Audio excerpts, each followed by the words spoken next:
Calls, may dalawang posibleng dahilan kung bakit nagbabago yung isang tao. Una, sobra siyang nasaktan. Pangalawa, pag nabuksan na ang kanyang isipan.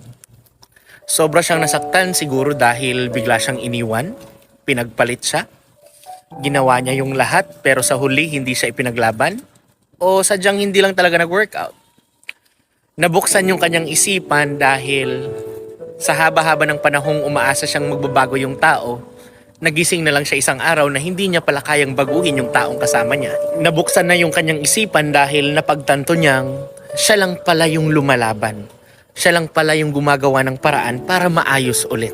Napagod na lang siyang kakabigay ng chances. Napagod na lang siyang umasa. Kaya nagbabago yung isang tao kapag nararanasan natin yung mga bagay na yun. Mga bagay na sobrang sakit, sobrang pait, sobrang hirap tanggapin. Yan din siguro yung dahilan kung bakit sobrang daming taong